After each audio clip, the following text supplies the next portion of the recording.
जहांजेब साहब, अमेरिका में क्या वाइब्स हैं? क्या जंग दोबारा शुरू हो सकती है? इराक़ची भारत में मौजूद थे, उनके ऊपर मैं दोबारा आऊँगा तफसील के साथ, लेकिन उन्होंने एक जुमला कहा कि जी जंग बंदी को बरकरार रखने की कोशिश कर रहे हैं, लेकिन शेकी सी है ये।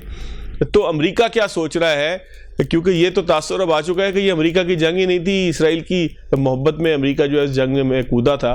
इसराइल का मीडिया कहता है कि जंग दोबारा शुरू होने वाली है, थोड़ा सा वहाँ पे हाइप बनना शुरू हुई है। अमेरिका में क्या हाइप है? देखिए, सदर डोनाल्ड ट्रंप तो ये कह चुके हैं कि जो मुज़ाकरात हैं ईरान के साथ वो वेंटिलेटर के ऊपर है, और सदर ट्रंप ने यह भी कहा कि उनका सब्र का पैमाना जो है वो अब लबरेज होता जा रहा है, ख़त्म हो रहा है उनका सब्र इस हवाले से, क्योंकि ईरान जो है उसको अब फौरी तौर पर जो है वो डील कर लेनी चाहिए, मुआहदा कर लेना चाहिए। और देखिए, जो इसमें रुकावटें हैं मुआहदे में, सदर ट्रंप की तरफ से एक जीरो टॉलरेंस है ईरान के न्यूक्लियर प्रोग्राम के ऊपर, और ईरान जो है उस मामले को लेकर जो है उस पर जो डेडलॉक हुआ है, क्योंकि ईरान एक तो इसकी जो मियाद है इस मुआहदे की, सदर ट्रंप जो खबरों में हमने देखा 30 साल की बात की जा रही है कि 30 साल तक ईरान जो है वो यूरेनियम को इस्तेमाल नहीं करेगा। आज वैसे उन्होंने अभी जहाज में उन्होंने कुछ देर पहले इसको 20 साल भी कर दिया है, या मैंने शायद 20 साल कर दिया। सही है, मैं भी 20 साल कह दिया। तो ये एक तो मियाद के ऊपर थोड़ा सा इख्तलाफ है अमेरिका और ईरान के दरमियान। दूसरी बात ये देखिए, CNN ने कल अपनी एक रिपोर्ट जारी की है जिसमें कहा गया है कि इस्राएली वज़ीर-ए-आज़म नेतन्याहू को यह खतरा है कि सदर डोनाल्ड ट्रंप ईरान के साथ किसी मुआहदे पर जो है वो साइन ना कर दे, और इसराइल इस किसी भी ऐसे मुआहदे को साइन ना होने से रोकने के लिए जो है मुसलसल जो है वो फेक न्यूज भी फैला रहा है। आपने देखा कुछ रोज कबल पाकिस्तान के हवाले से एक खबर जो है वो अमेरिका में मंजर आम पर आई। भाई, वो जहाज जो खड़े में, क्या वो किसी खबर के मरूने मिन्नत थे कि अमरीकी इंतजामिया को बताया जाए कि खबर छपी तो उनको पता लगा? इनकी जो मिलिट्री है, इनके जो खुफिया इदारे हैं या व्हाइट हाउस है, उनको सब मालूम है कि पाकिस्तान के कौन से एयरपोर्ट्स पर कौन से तैयारे खड़े हैं या कौन सी डील्स हो रही हैं, क्या हो रहा है। तो वो भी एक मजे का खेज एक खबर थी जिसपे सेनेटर लिंडसे ग्राहम को लेकर जो है उनसे बयानात दिलवाए गए। ये सारी इसराइली लॉबी जो है वो यहाँ पर काम करी। पाकिस्तान के खिलाफ काफी नफरत है, काफी तकलीफ है, और खासतौर पर जैसा कि CNN की रिपोर्ट का तस्करा कर रहा हूँ, उनको काफी इस बात से खतरा है कि अगर सदर ट्रंप ने ईरान के साथ कोई डील साइन कर ली तो जो एक लॉन्ग टर्म प्लान है ईरान का खित्ते के हवाले से वो जो है पूरा नहीं हो सकेगा। दूसरी यहाँ पे एक बात आपको ऐड कर दूं कि जो चाइना के सदर हैं उनके बारे में ये भी कहा जा रहा है कि वो सितंबर में जो वाशिंगटन DC का दौरा करेंगे। तो चाइना के दौरे पर अगर थोड़ी सी बात कर लूं तो उसमें ये है कि इस बार ये भी नाइंसाफी होगी कि सदर ट्रंप को ये कह दिया जाए कि 2 रोज में उन्होंने कुछ हासिल नहीं किया। कम से कम बात तो हुई है। जब 2 पार्टीज के अंदर बात होती है तो कई चीजों पर जो है मामलात वो जो बेहतरी की तरफ जाते हैं। सबसे बड़ा जो एक बार चैलेंज है सदर ट्रंप को वो रेयर अर्थ मिनरल्स के हवाले से है। वो धातें जो क्लीन ग्रीन एनर्जी और अमेरिकी दिफाई साजो सामान के लिए जो है अमेरिका को दरकार है। चाइना ने उसके एक्सपोर्ट पर जो है पूरी पाबंदियां लगा दी हैं, तो इस पर भी जो है बातचीत हुई है। और अमेरिका के लिए डिफेंस जो एरिया है US का, उनको ये रेयर अर्थ मिनरल्स चाहिए। इसी वजह से वो पाकिस्तान की तरफ भी जा रहे हैं इन्हीं रेयर अर्थ मिनरल्स के लिए। तो ये मामला भी डिस्कस हुआ है। और फिर दूसरी बात थी कि पुतिन जो है वो भी अगले कुछ हफ्तों के अंदर वो चीन पहुंच रहे हैं। और ईरान के हवाले से ये दौरा बहुत अहम था क्योंकि चीन का एक किरदार है ईरान के मामले पर। वो सबको मालूम है कि चीन ईरान के कितना करीब है, चीन ईरान से कितनी बड़ी मिकदार में तेल खरीदता है, उसकी बहुत ज्यादा तिजारत है ईरान के साथ। तो चीन को भी परखना चाह रहे होंगे सदर डोनाल्ड ट्रंप कि चीन के क्या ख्यालात हैं और चीन क्या कर सकता है। तो मेरे ख्याल से ये अच्छी डेवलपमेंट है और शायद आने वाले दिन में हमें कुछ अच्छी खबरें मिलें। तारा साहब, आप क्या कहेंगे सर? मशरिक़ वस्ता के ऊपर आपकी बड़ी गहरी नज़र है। क्या एक और जंग यहाँ नज़र आ रही है? इसराइल ज़रूर चाहेगा कि जंग हो। इसराइल क्यों पाकिस्तान और अमेरिका के दरमियान, खुद मतलब जो नेतन्याहू का इंटरव्यू है उसमें वो कहते हैं कि पाकिस्तान हमारे दरमियान दूरी पैदा करना चाह रहा है। तो ये रकीब वाला मामला आ गया है पाकिस्तान, इसराइल और अमेरिका के दरमियान कि इसराइल चाहता है कि रकीब उनसे सिर्फ मोहब्बत करे, अमेरिका सिर्फ उनसे मोहब्बत करे। पाकिस्तान कहता है कि जी सालिसी करें, कारोबार करें। तो क्या सूरत हाल नज़र आ रही है? कोई जंग रिज्यूम होने का चांस है, और अगर है तो किस स्केल पे होगा?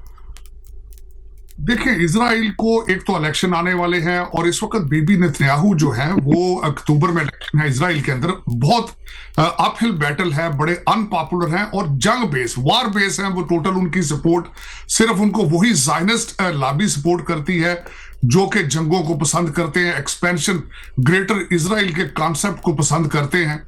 तो वो उनको उनकी सपोर्ट चाहिए, उन्हें जंग चाहिए। इजराइल को हमेशा जंग चाहिए होती है, ईरान के बाद भी उनको जंग चाहिए होगी।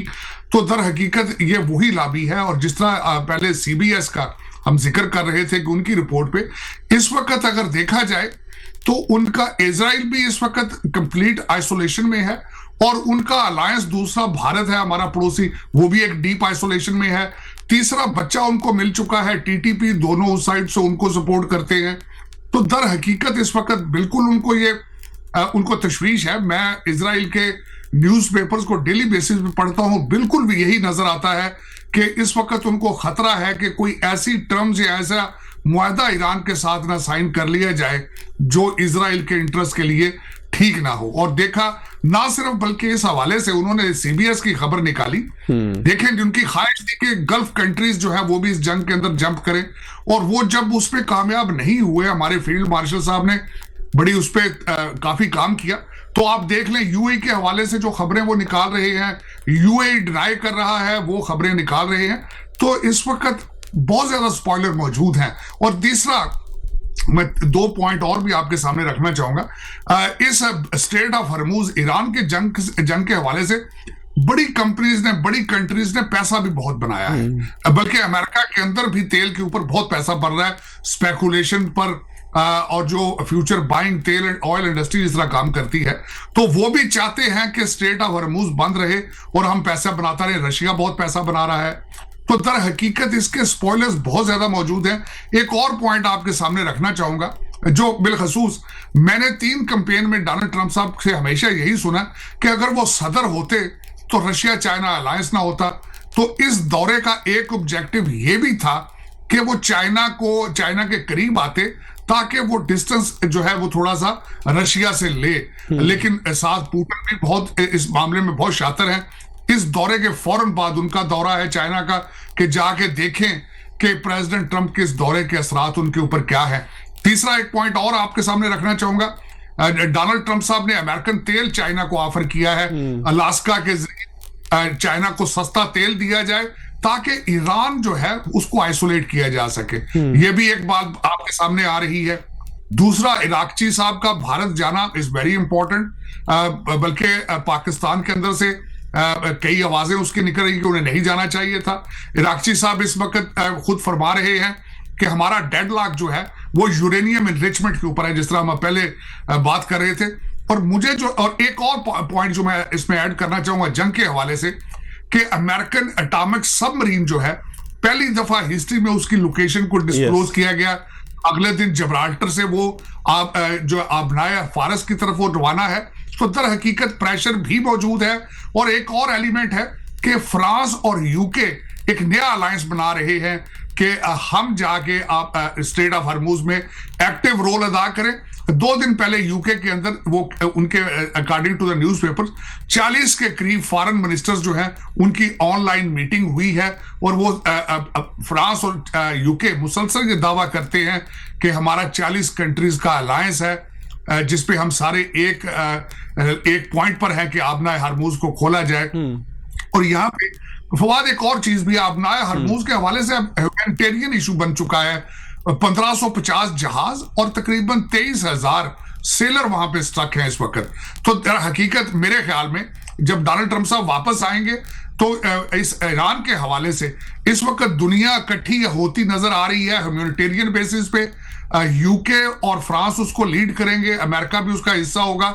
और ये अबनाए हरमूज मेरे ख्याल में आने वाले दिनों में इसका कोई, जिस तरह पंजाबी में कहते हैं, कटा या कटी होने वाला है। इसका जल्द फैसला होने वाला है। मेरे ख्याल में जंग नहीं है, लेकिन इंटरनेशनल प्रेशर के जरिए इसको खोलना ईरान की मजबूरी बन जाएगा। तो जो act of war Iran consider करेगा इस तमाम मामले को, वो क्या मजीद खित्ते में आग का सबब नहीं बनेगा ताड़ साहब?